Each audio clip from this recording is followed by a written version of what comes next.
face and your voice, and you're giving us permission to do that and to use that. I know that you're filming, and this isn't a trick. And, I know you're not the FBI, and that you are certainly welcome to use anything. First question that I think I've asked everybody is just to start off with, will you tell us what year you went to Vietnam and how old you were?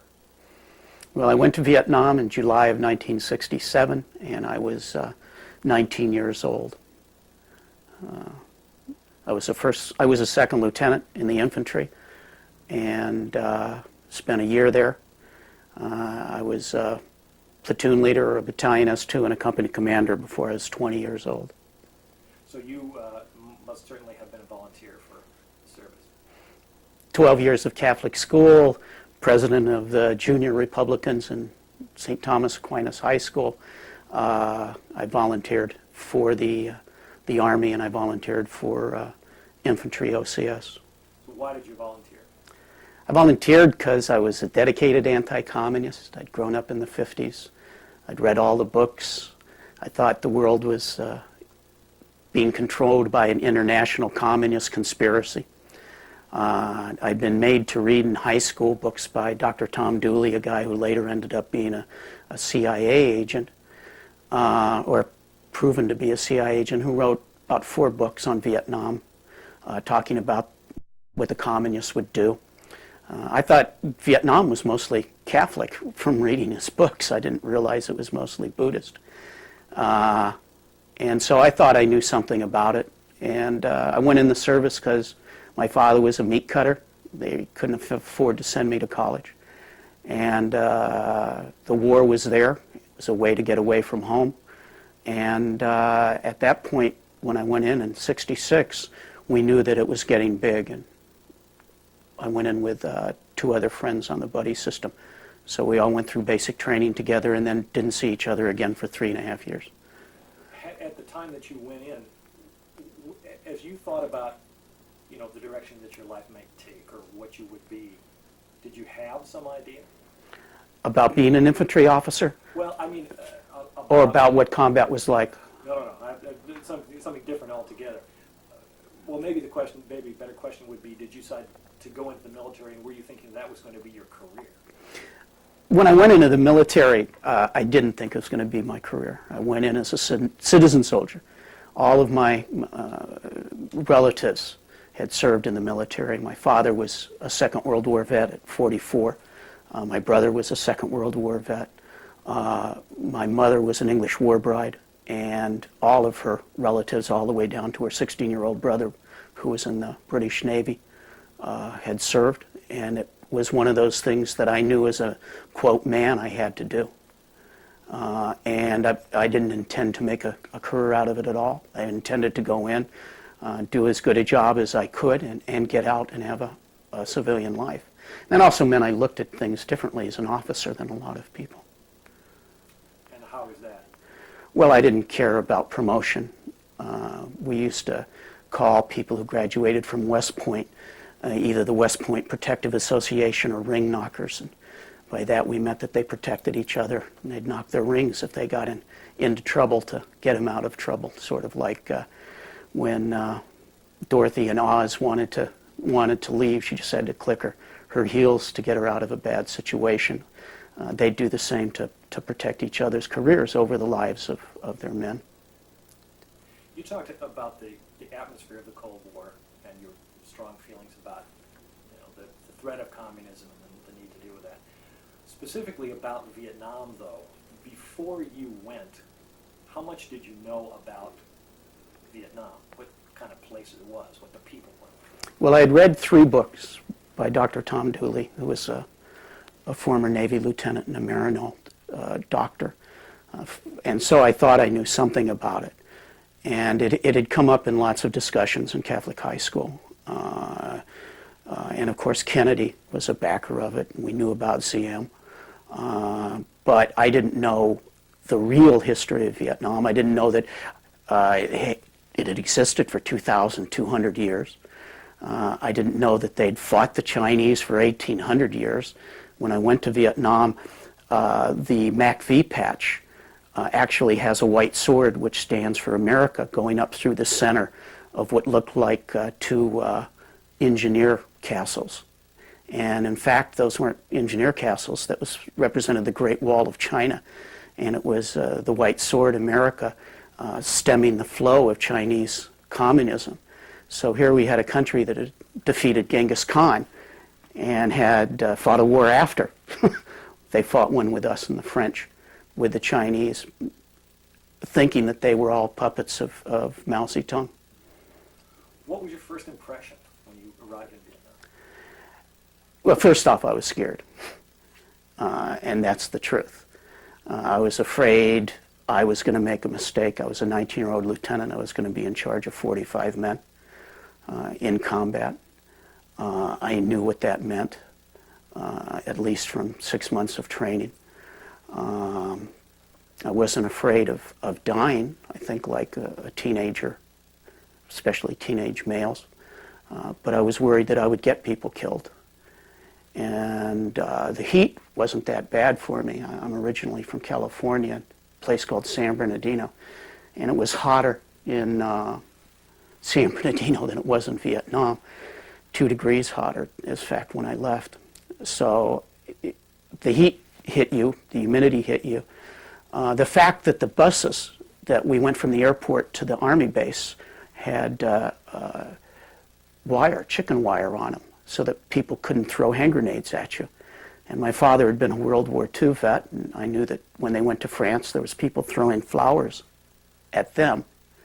And I get to Vietnam, and instead of flowers, they've got chicken wire so that the people can't throw hand grenades at it. And slowly but surely, I learned, one, that the people didn't want us there, and it only took a couple of weeks as an infantryman. They never helped us. They wouldn't tell us when we were going into an area to step on mines. They wouldn't smile. Now, I'm not talking about people in the towns where the prostitutes were, and I'm not talking about people who ran the bars or cleaned for the bases. I'm talking about when we were in the field, when we were going through the villages that we were supposed to be liberating. And what became apparent to me was, one, they didn't want us there, and two, what we were doing to them was racist and immoral.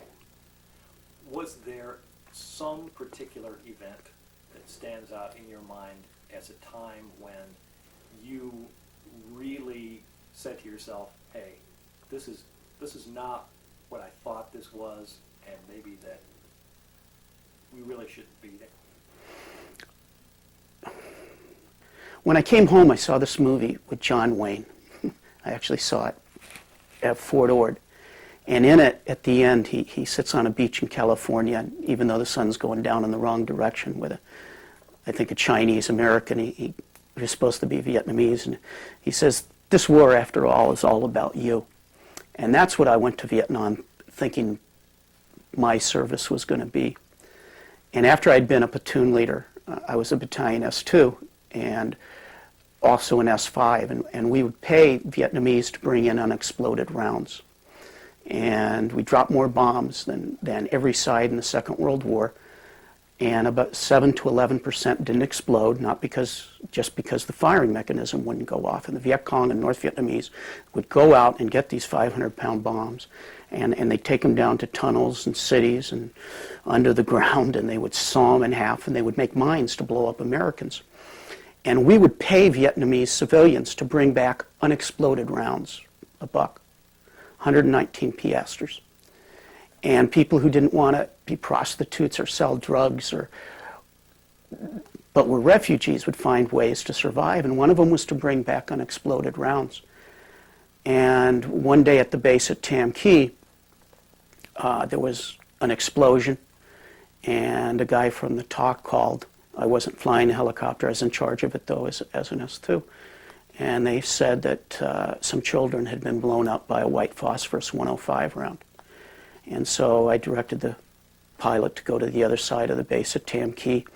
And there had been 3 or 4 children bringing back this round, which, as they carried it, they jarred it, and it exploded. And all but one of them were burned and dead and didn't exist. I mean, they were pulverized. And the little girl, who was somewhere between 10 and 14, and whose face on up had no scars, and her body was blood and burnt tissue and burnt clothes, and was just murmuring, needed help. And I took my poncho and I wrapped it around her, because you have a metal floor in a helicopter, and she would have stuck to the floor from her wounds. And I put her at the bottom of the helicopter, and we flew to Chu Lai. And I jumped out of the helicopter with her in my arms, and I ran to a MASH doctor. But unlike, MASH on TV, when they saw that it was a Vietnamese, they said, we don't treat Vietnamese nationals. And it didn't matter that this little girl was what we were supposedly fighting for, and it didn't matter that she had got blown up because she was bringing back an unexploded round. It didn't matter that she was doing America's bidding. The only thing that mattered was the color of her sin and the shape of her eyes. To that doctor and to Americans, she was a gook, and that was all.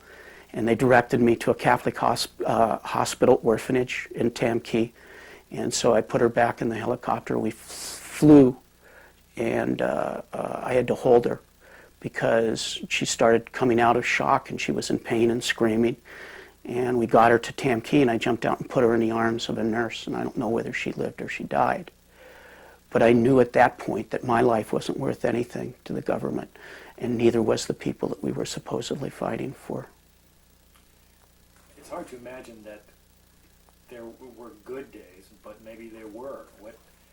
Are there some things that stand out of your mind as that you would say, I can at least look back on this day or this thing?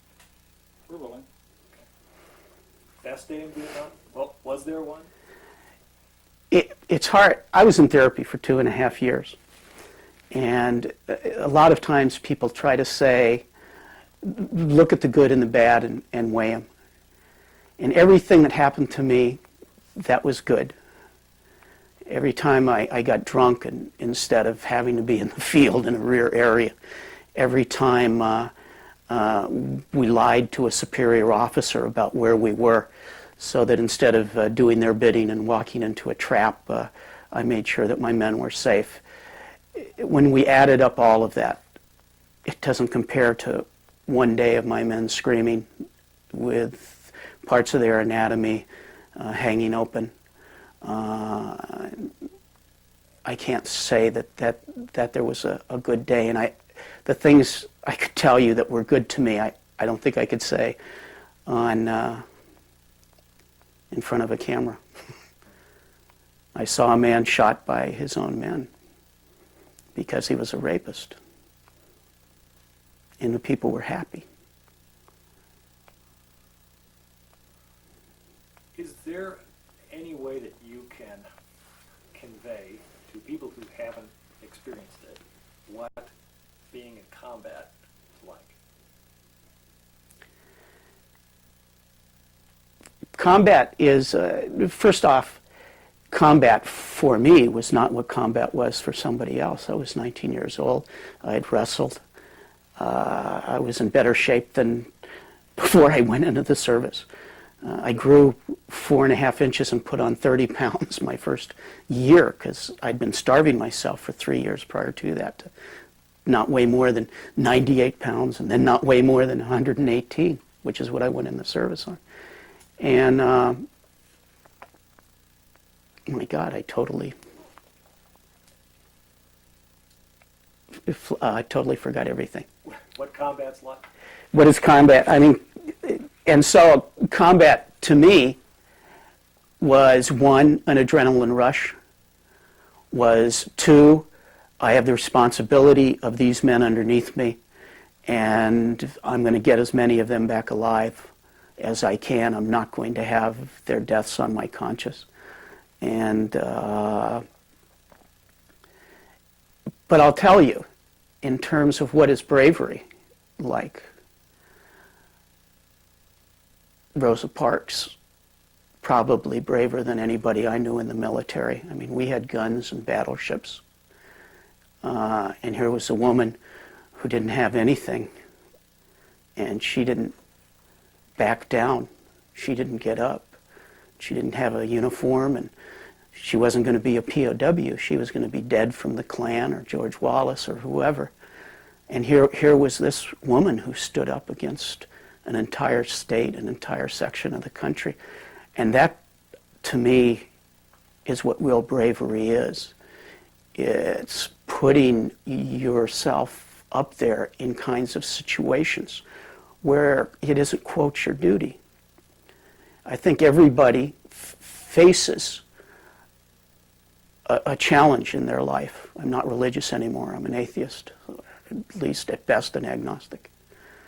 And I still believe that every person in their own time faces a crisis, a challenge that demands a bravery, and we don't all meet it. Not everybody can face the Holocaust. Not everybody can face standing up because where you ride in a bus or because you want to vote. But everybody can stand up on a day-to-day basis in terms of making America a better place. And actually, that's what's got to be looked at a lot more than our so-called bravery. I mean, when I hear McCain calling Vietnamese gooks after the fact that we killed 3 million of them, I'm enraged. And I'm enraged that the media says it's okay because he was a POW. If it's okay because he was a POW, what's okay for Hurricane Carter to do as an innocent man held by the U.S. government and framed? It boggles the imagination that 25 years after the war we can still legitimately call Vietnamese gooks. You know, some of the other people we've talked to have talked about things like, as you mentioned, the adrenaline rush of being in combat, and they've talked about just how important the other people who you serve with are, you know, how tight that bond is. And it sounds like for some people, those conditions meant that, in fact, the only place that things made any sense to them was in Vietnam. We talked to one guy who talked about how he continued to re-up because he felt like being in the normal world just didn't make any sense. Oh, first I was closer to the men in my unit than I was to my own family, because we actually did put our life on the line every day for each other and every night. Because Vietnam wasn't just a day job; it was 24/7. And it's true. When my nephew was killed in Vietnam, and I brought his body back. And when I was notified, my brother asked, who was 27 years older than me, for me to be the body escort. And when I got to the rear area to pick the body up, I almost re-upped. And for two reasons. One, incredible guilt that I was going home and my nephew was dead. And two, that fear of not fitting in anymore. And I was this close to extending my tour. And also because I didn't want the BS of stateside. And I had 3 friends that had transferred to the 11th with me, 3 other officers. And they came to console me and to make me drink while I was waiting for a flight. And I told them that I was going to extend, and they threatened to break my fingers. And they were absolutely serious. I mean, we'd been killing people for a year. Breaking my fingers wouldn't have been that hard. And they said to me, "You're really confused. You're really messed up, Barry. And once you get home, you're going to appreciate what the world," which is what we called the U.S. then, really is all about. I mean, they stopped me from extending. And it wasn't the war, and it wasn't the flag, and it wasn't God, it wasn't Mom. It was that combination of the relationship with the people that you were with and a fear, I think, of what you'd become and whether you could fit back in. At what point when you came back, or was there a point after you came back that you started to become politically active in the anti-war movement? I came back and I was a company commander sending 300 men to Vietnam every 9 weeks, special courses at Fort Ord, California. Still taught CCD, which is like a Catholic Bible school, and stopped going to Mass one day, looked at the priest in camouflage fatigues, and behind him there was a big picture of Christ the Good Shepherd. And after Vietnam, I couldn't put those two together. I went back to the BOQ and threw up, didn't go to church again. And I got out and felt guilty, almost like not only for the people underneath me that died, but I felt guilty. I'd killed 6 Vietnamese that were close enough so that I could see their faces. And whenever we would talk about the war, I would start to cry. If I heard Country Joe McDonald's fixing to die rag, I would cry. I couldn't deal with it. I couldn't put up with it. And the peace movement, on the other hand, I'd always been pro-civil rights. I'd always been pro-Martin Luther King and open housing. And so I was getting involved with the civil rights movement, but I couldn't touch Vietnam because of my own experience. And the peace movement didn't spit on me. They did something a whole lot worse. They asked me questions. And while World War II vets and the guys in the American Legion and the Knights of Columbus wanted to know why I couldn't win my war, and they'd won the big war, and I was only there for a year, and they were in World War II for 3, and why were we sissies, and why couldn't we win? And the peace movement asked me questions. And I couldn't answer them. And the things that had propped me up before just didn't make sense. And once I admitted to myself that my nephew had died for nothing, that the people I had killed for nothing, that my men had died for something less than nothing, an unjust cause. I had to become politically active. I didn't want to, but the question was, people were still dying. And the interesting thing was the only Vietnam vets organization there was Vietnam Veterans Against the War. There was no pro-war Vietnam vets group. And when I joined the peace movement, even before I met people in VVAW, at my local junior college, half the males were Vietnam vets. And yeah, we had long hair, but after cutting our hair short for 3 years, I mean, the last thing in the world I wanted to do was keep a buzz cut in 1970. What, you told us about your tooth. Mm-hmm. This happened at Kent State. Were you involved in some demonstration? Well, I became involved in the peace movement. I was very active, and I served on the executive committee of the People's Coalition with Peace and Justice, along with Dave Dillinger and all those people, helping to build large demonstrations. And I went south and worked with SCLC and Reverend Abernathy and Beulah Sanders. And when the war ended, didn't want people to forget about it. And at Kent State in '77, they were building a parking lot over the site where the kids had been killed. And I was invited to be a speaker to a memorial demonstration to demand that they not pave over this historic site. And gave my speech.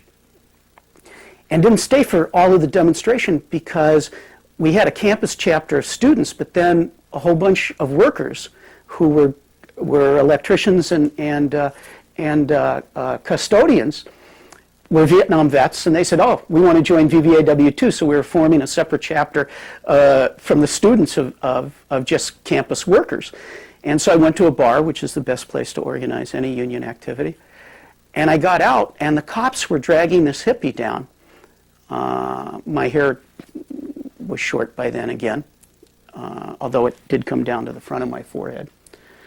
And they were dragging this hippie guy and girl by their hair down a flight of stairs, and they said, don't interfere. And I said, well, I'm not going to interfere, but I'm watching you, and you shouldn't be doing that. And I stayed away, and they ran and drugged those kids out, threw them in the back of the car, and then 7 of them ran back and jumped on top of me.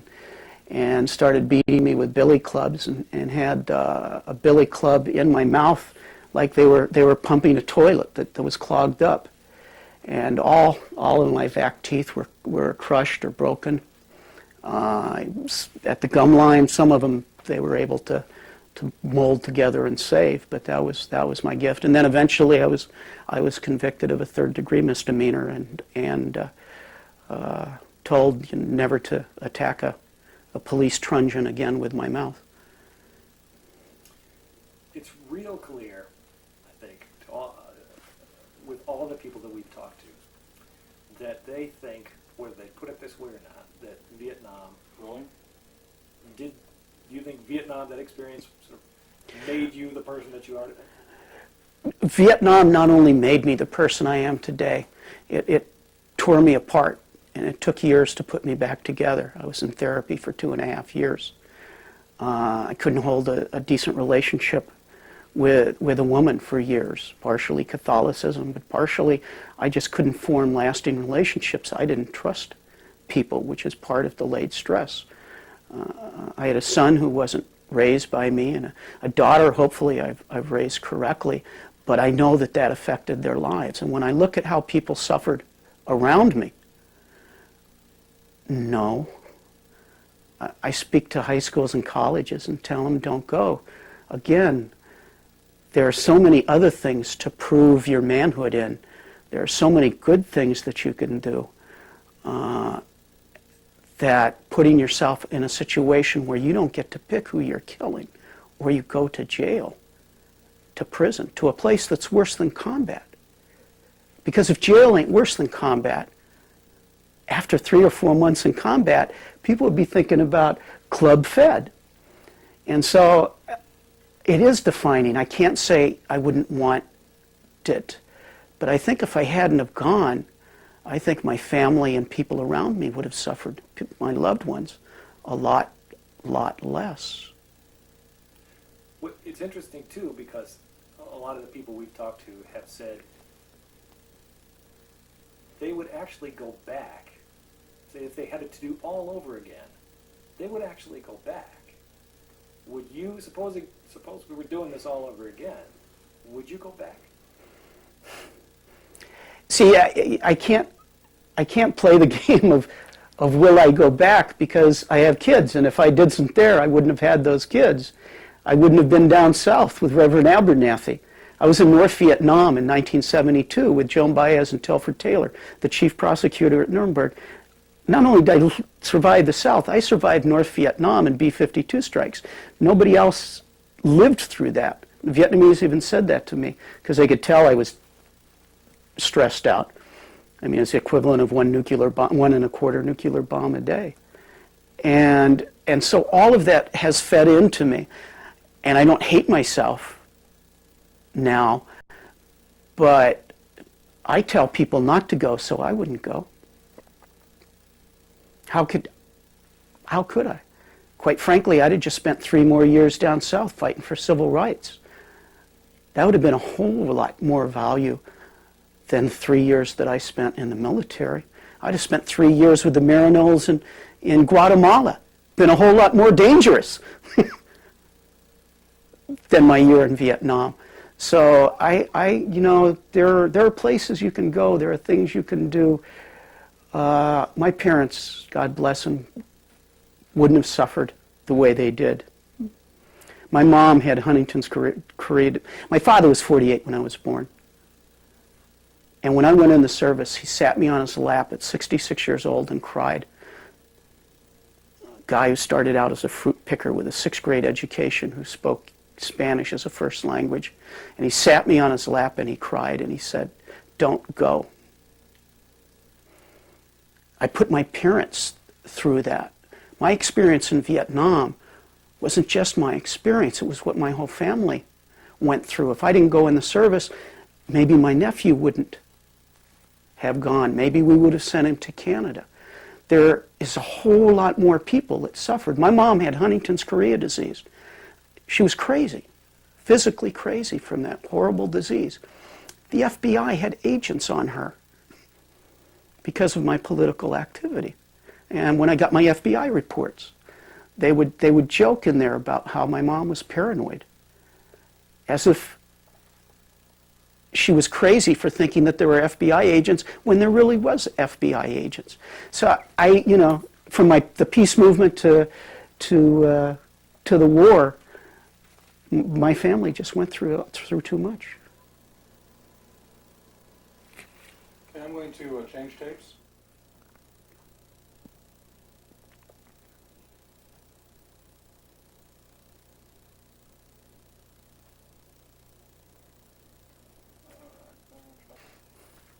All right, we're rolling, dude. Okay. Well, I wish a minute ago the camera was rolling. I sort of hate to ask somebody to go back and tell the story again, but I've got it. I've got to hear about the dream that you just talked about. All right. Okay. Wait. Let me get a new battery. Grab me a battery out of there, would you please? As long as I'm changing. Those big black.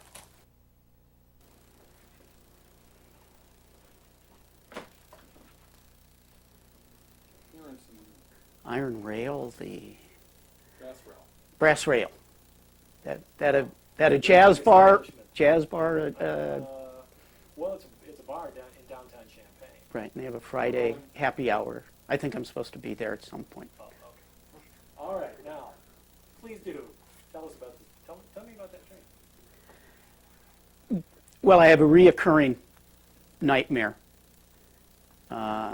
in which at every age that I have it, whether it's 40 or now that I'm 53, I'm a 53-year-old lieutenant instead of a 19-year-old lieutenant.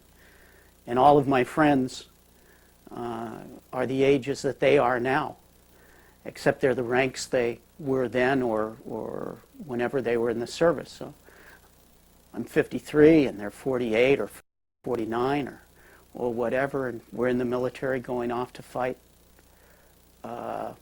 like the Persian Gulf War. And just utterly, and I can't even think of the words. I can only say things once. And the only thing I can feel is absolute and complete despair. And that's how I wake up. I wake up feeling despair.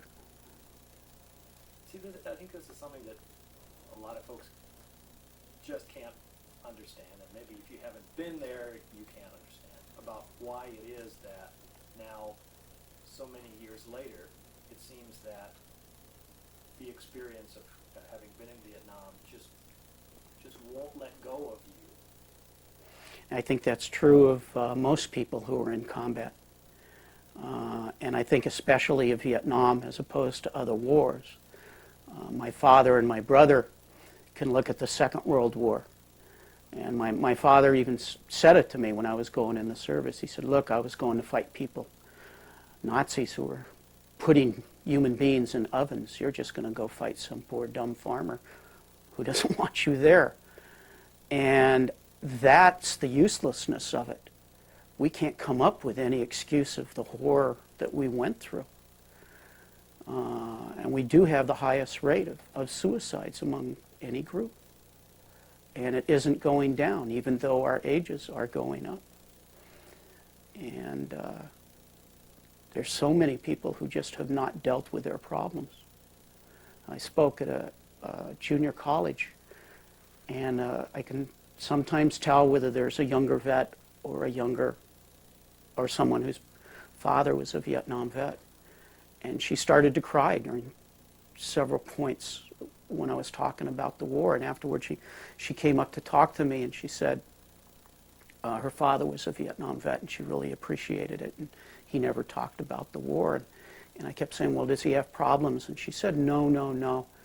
And stayed for about 15 minutes, and come to find out, well, he never lost a job, but he binge drinks for 3 to 4 months out of the year.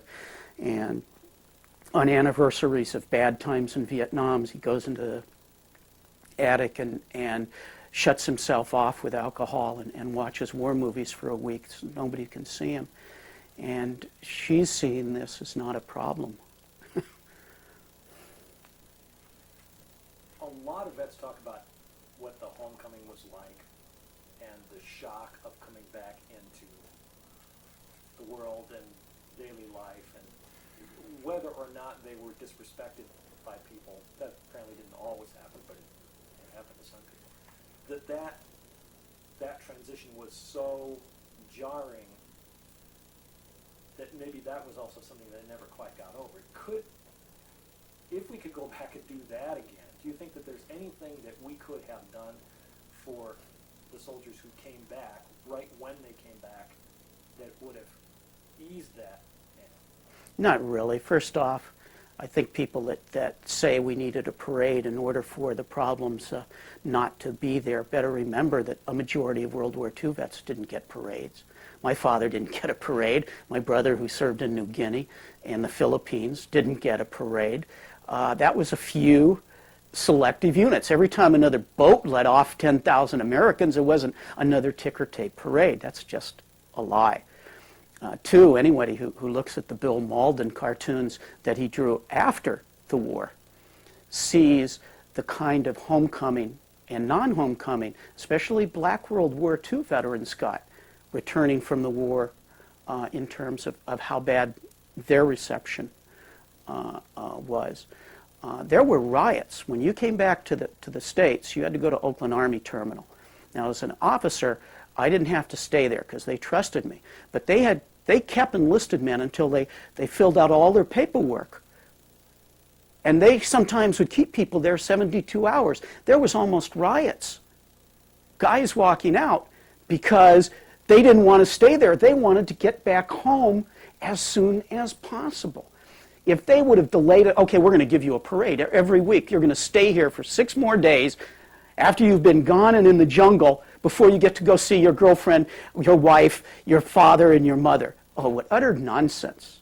And the other thing is to think that a homecoming can somehow overcome seeing your friends murdered or murdering other human beings takes something all out of context.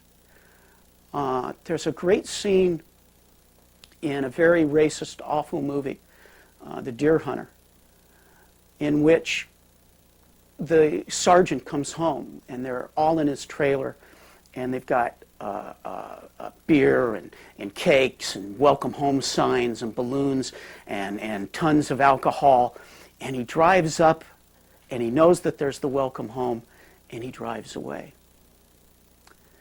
They didn't spit on him. He didn't feel like a hero. And so even though they welcomed him, the welcome didn't feel good. My parents loved me to death. My brother took me in a room and cried with me as a World War II vet, 27 years older, so that I wouldn't feel guilty about his son being dead and me being home alive. And he knew from his experience to kept me in his bedroom, drinking and talking. And so it wasn't the homecoming. It was looking back at the things that I had did and the things that I had saw and the things that the U.S. put me through. That's what messed us up. They could have given us better. We came, first off, in Vietnam, there were 16 million young men eligible to go into the service. There were 6 million that went in the service. Of that, 2.7 million went to Vietnam. Those of us that went were people without any kind of connections. If you were a Bush, 3 sons, at least one should have went. You don't go. If you're a Daley, nobody, three sons, all my age. Not one goes. Everybody in my family goes. We're working class. They had a program called Project 100,000 where they drafted 100,000 kids a year who couldn't read or write or couldn't pass the mental exams. Half those were sent to Vietnam. When we came home, what there was not the programs for us. So we were taken out of the working class, and then we went back to the steel mills, and we went back to the auto plants, a good job, and then they closed them down, and we had to be the first ones laid off.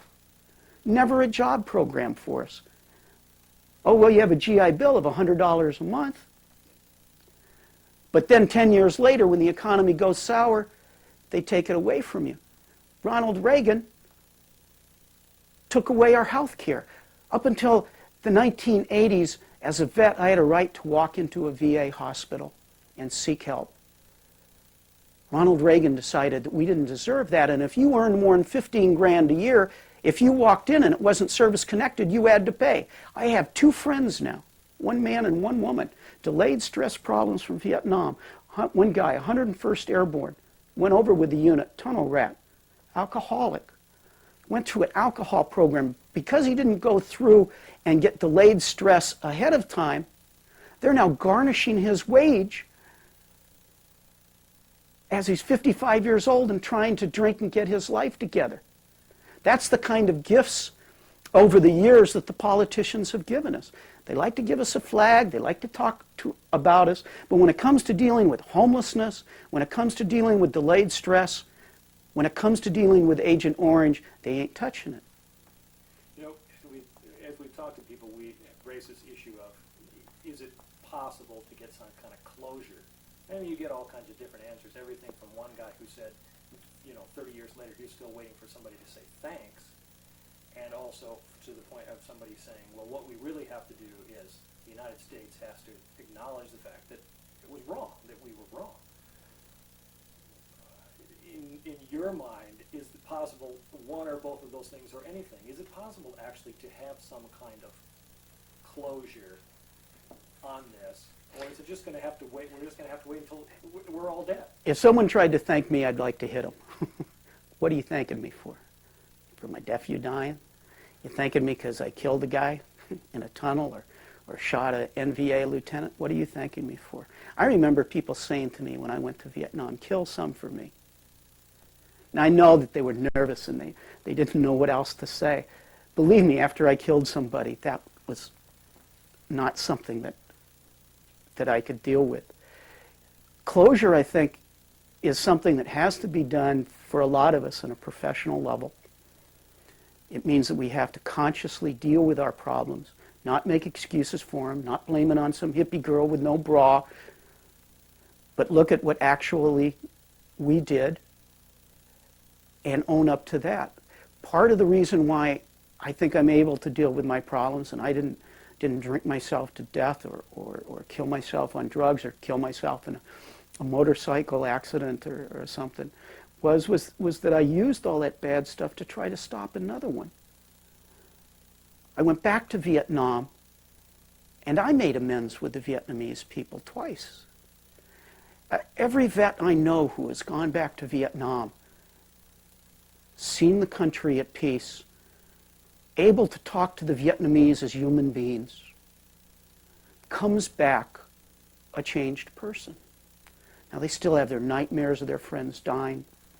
They still have the blood in their dreams. But there is somewhat of a closure.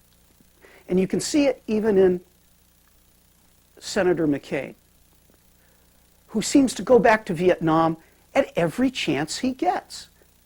I'm an anti-war activist. He's been back 3 times as many times as me. And he still wants to call him Gook, but he keeps going back and feeling sort of good about it.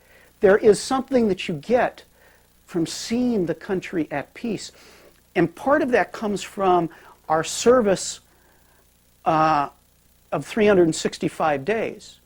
Part of it is so many of us, the war was on before we went over, and it was going on after we came home. And so there was no closure in that sense. There were still people dying. Your friends were still getting drafted. People were being sent overseas. Or we were just bombing the hell out of people. But when you go back and see that that stuff isn't happening, it really is, there is a catharsis that takes place. We talked with one other guy who had done that same thing, and he said that one of the things that really struck him was that it seemed that the Vietnamese people bore no grudge against the United States. Well, see, unfortunately, Americans are just not very polite, and we really don't have manners. And we see some Asian person, and we want to run up and say, "Oh, you Jap, what do you? Oh, look at your rice-eating car." We make comments like that instead of having a little bit of manners about us. I mean, maybe it's reflected in our choice of Jerry Springer and and wrestling as something of value. But the Vietnamese, there are ones that really don't like us, and they just stay away. And then there are others who are genuinely happy. Then there are others who bore no grudge because they were born after the war. A majority of that country wasn't there then. The other thing is that it was a Marxist place. They did have ideology, whether we like it or not. And they always told the people that it wasn't the GI's fault for going over there. It was the Rockefellers who were drafting all these working class kids and sending them over there, and so they should support the workers. They actually issued a statement that if people wore the upside-down rifle, which is a Vietnam Vets Against the War symbol, and didn't shoot at the Vietnamese, they wouldn't shoot at them. They actually issued orders for fraternization. And so a lot of these guys, the other thing is that their curiosity of us. I mean, some of the Vietnamese I've met, college professors, before they became college professors, when they were GIs, were going down the Ho Chi Minh Trail, reading Mark Twain, reading Shakespeare, reached the bottom of the things, and they'd already read 6 classics. I can't think of his name right now, but he was on 60 Minutes. We've met him twice, and it's amazing when you talk to a lot of the people in terms of their view of you. You certainly talked about what the war meant for you personally, how it changed you personally. In what way did Vietnam change America? Well, George Bush, after the Persian Gulf War, said that he'd kicked the Vietnam syndrome's ass. And when we were in Kosovo, they weren't talking about the Persian Gulf. They were talking about Vietnam. Vietnam, the one thing that came good out of that is the bad taste that is left in Americans' mouths about overseas adventures. And after Vietnam, the domino effect wasn't in Indochina, and it wasn't that other countries became communist, but it was people threw off the colonial masters. And there was a 10-year period where almost every colonial government failed, and we didn't get involved. I mean, we may have helped turn in Nelson Mandela to the South African police in the 1960s, but by the 1975s, we were actually exposing the bad roles that we were playing in Africa and around the world, directly from Vietnam and the experience there. And one thing that I found is that continues today. Even though majority of people in schools were born since the war has been over, a majority of people will say, I don't want a Vietnam. There's a reason why Richard Nixon's book, No More Vietnams. I mean, of all the people, even he uses terms like that. And I think it's going to go on. Vietnam will be for us and our expansionist, adventurous policies what the Civil War was 100 years ago for 100 years. Now, unfortunately, what happened after that one was that we gave up on black civil rights and we reinstituted Jim Crow and things that denigrated African American people. And now, I think there still is sort of a fight about whether we were stabbed in the back or whether we were just lied to by the politicians and it was a war we could have never have won. And that hasn't been defined yet. And so there's still going to be a period of time where people fight that out. And I think that's what you see in your discussions with veterans, or I think what people see in their discussion with veterans, is that struggle continuing, and you see it on the college campuses and in the high schools as well. Stabbed in the back, could have won the war, one hand tied behind her back, versus I was always in a free fire zone. Anybody who left their village from 6 o'clock at night to 6 o'clock in the morning, we were supposed to kill. And anybody who ran from my unit, we shot. And if we got one sniper round from a village, we called in an airstrike or we called in an artillery barrage. So I didn't have one hand tied behind my back. I was always in a free fire zone. I was always in places that related to with Old West names because we were the cowboys and the Viet Cong were the Indians. And we were trying to do to them what the 7th Cav did 100 years ago, except we weren't able to kill all of them. In your command? Oh, I think, oh sure, more than 40% were black, Latino, and Native American, Asian. You think everybody else had it tough. Asian American in a combat unit, I mean, he was a gook to the Americans, and if he got wounded, the medics didn't know that he was an American. I mean, these poor guys heard the racial terms going out and were treated in a situation like that. So yes, and I was at Fort Benning, Georgia, going through officer candidate school. And while I was there in 1966, Lester Maddox got elected governor. Now here is a base full of African Americans going through airborne school. Here I am with African Americans in my OCS company, where any day now they're going to be officers and gentlemen by act of Congress. And the guy that the white people of Georgia elect governor is Lester Axe-Handle Maddox, a guy who will beat black soldiers near to death with an axe handle if they try to buy some fried chicken.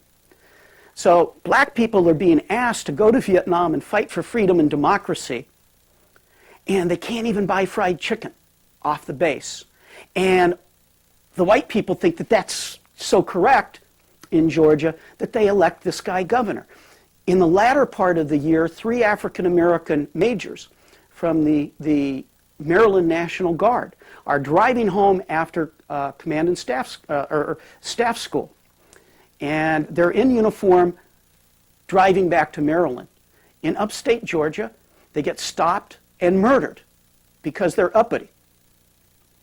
Black field grade officers in uniform killed, and the jury lets them off, the all-white jury, because of course these black men had to be uppity. And so people were being asked to fight for this, and if you were white and seeing this and paying attention to what was going on, you had to feel for African Americans in your unit. I mean, when people would tell me, we can't leave base because of what's going on out there, it made me think. And when I saw the numbers of African Americans in infantry units, in airborne units, even though it's a volunteer force, you had to think. You had to raise a question. Why is Martin Luther King getting killed stateside? Well, this African American from Mississippi who can't read and write gets drafted under Project 100,000, and if he goes home and tries to vote, he's going to get killed.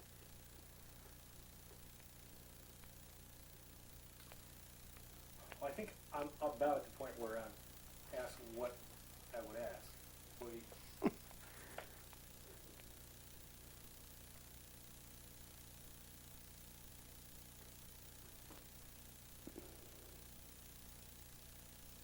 As a 19-year-old lieutenant, I couldn't have ran my platoon and kept my people alive if it wasn't for my RTO and my medic, who were 20 and 19 as well, an African American and a Doc Bronson, a white guy from the East Coast. And one of the things that luckily my parents gave me was a little bit of humility. And they'd been in country for a while. And when I took over my platoon, whether I had 45 men or 18, I was supposed to have 45, but if we get blown up and lose a lot of people, of course it would go down and we still had to continue our operations, was the fact that these men took me under their wing as their officer and made sure that I did the right thing.